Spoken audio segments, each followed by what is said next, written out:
Halo semuanya, perkenalkan, nama saya Wulan Christine Afriana Fahik. Di video kali ini, saya akan membahas mengenai sistem pernapasan pada manusia. Di panggung tubuh kita, sistem pernapasan adalah pemeran utama yang tidak pernah berhenti bereaksi.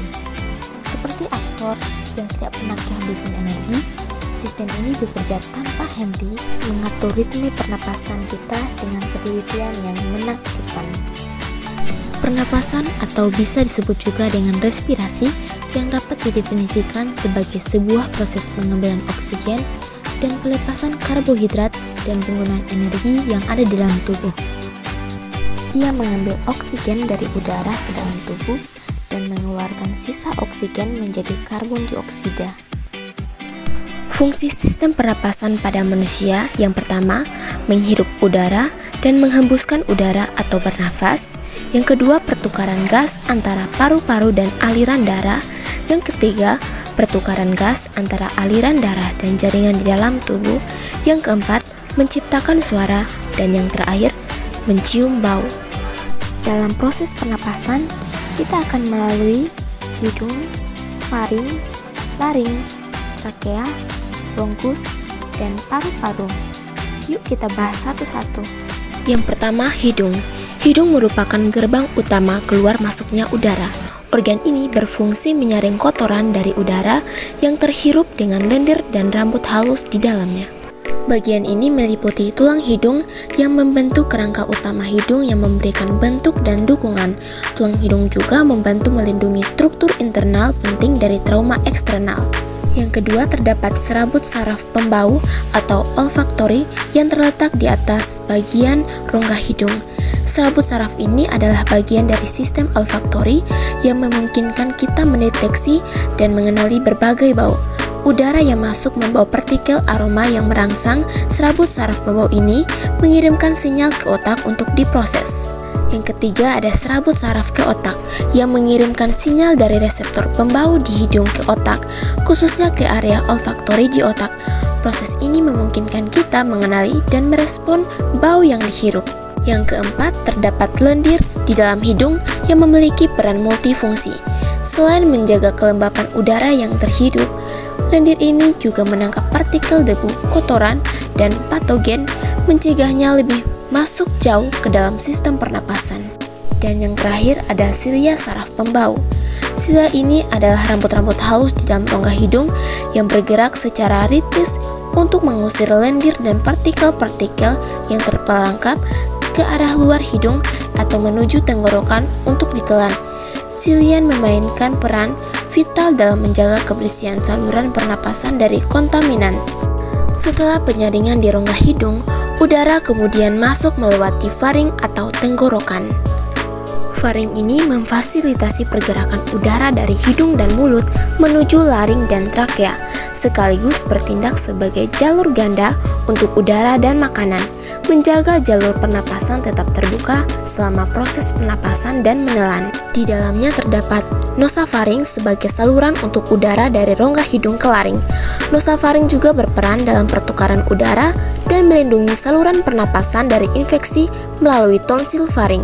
Yang kedua, terdapat orofaring yang berfungsi sebagai jalur bersama untuk makanan dan udara.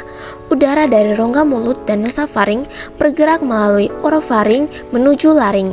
Dan yang terakhir ada laringofaring yang berfungsi sebagai persimpangan antara jalur udara dan makanan, di mana udara diarahkan ke laring dan trakea, sedangkan makanan diarahkan ke esofagus.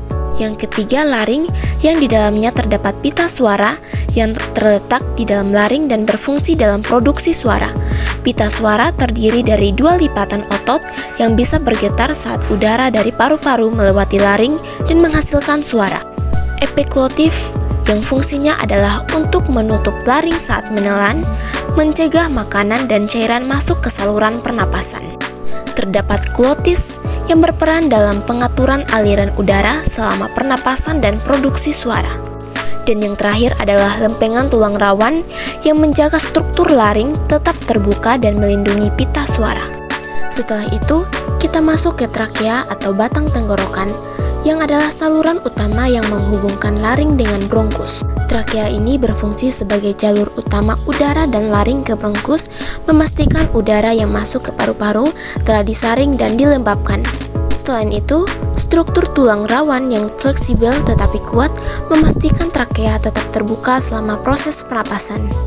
Yang kelima adalah bronkus yang berfungsi sebagai saluran utama yang membawa udara dari trakea ke dalam paru-paru. Melalui percabangannya, udara disalurkan ke seluruh bagian paru-paru. Bronkus juga berfungsi sebagai penyaringan udara seperti di hidung. Bronkus juga dilapisi oleh silia dan lendir yang membantu menyaring partikel debu, mikroorganisme, dan kotoran dari udara yang dihirup dan mencegahnya masuk lebih jauh ke dalam paru-paru. Di dalamnya meliputi bronkus primer, yang terdapat dua bronkus primer kanan dan kiri yang terbentuk dari percabangan trakea. Bronkus kanan lebih besar dan lebih pendek dibandingkan dengan bronkus kiri. Dan yang kedua, bronkus sekunder dan tersier. Bronkus primer bercabang menjadi bronkus sekunder yang masuk ke setiap lobus paru-paru, kemudian bercabang lebih lanjut menjadi bronkus tersier yang mengirimkan udara ke segmen-segmen paru-paru. Dan yang terakhir adalah paru-paru yang mendukung fungsi pernapasan secara langsung, mempengaruhi kesehatan ke seluruh tubuh. Paru-paru terbentuk dari kehadiran alveolus yang berfungsi untuk menerima udara dari bronkiolus serta sebagai tempat bertukarnya antara O2 dan CO2. Paru-paru mengatur pertukaran gas oksigen dan karbon dioksida. Oksigen yang dihirup dari udara masuk ke dalam darah melalui alveoli, sementara karbon dioksida, produk sampingan dari metabolisme seluler, dilepaskan dari darah ke alveoli untuk dikeluarkan saat kita menghembuskan nafas. Dan yang terakhir, paru-paru sebagai pelepasan panas. Selama proses pernapasan, sebagian panas tubuh juga dilepaskan melalui udara yang kita hembuskan.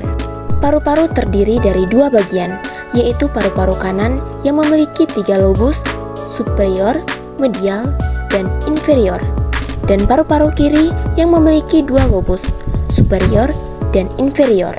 Paru-paru kiri lebih kecil untuk memberi ruang bagi jantung. Nah, itu dia pembahasan mengenai sistem pernapasan yang meliputi apa saja. Dalam pernapasan, kita mempunyai 2 mekanisme pernapasan. Yang pertama, pernapasan dada. Pada inspirasi, otot-otot antar tulang rusuk berkontraksi mengangkat tulang rusuk ke atas dan keluar, sehingga rongga dada membesar. Tekanan di dalam paru-paru menurun dan udara masuk ke paru-paru. Pada proses ekspirasi, otot-otot antar tulang rusuk mengendur, tulang rusuk turun kembali, dan rongga dada mengecil. Tekanan di dalam paru-paru meningkat dan udara dikeluarkan. Yang kedua, pernapasan perut. Inspirasi, diafragma otot yang terletak di bawah paru-paru berkontraksi dan bergerak turun, menyebabkan rongga perut mendorong ke bawah. Ini meningkatkan volume rongga dada, menurunkan tekanan di paru-paru, dan menarik udara masuk. Pada ekspirasi, diafragma menurun dan kembali ke posisi semula, mengurangi volume rongga dada, tekanan dalam paru-paru meningkat, dan udara dikeluarkan. Dalam aktivitas sehari-hari, kita menggunakan pernapasan dada. Sementara pernapasan perut lebih dalam dan sering digunakan dalam latihan pernapasan dan relaksasi. Ini dia beberapa gangguan sistem pernapasan. Dan kapan kita harus ke dokter? Lakukanlah langkah-langkah berikut untuk mencegah gangguan pernapasan.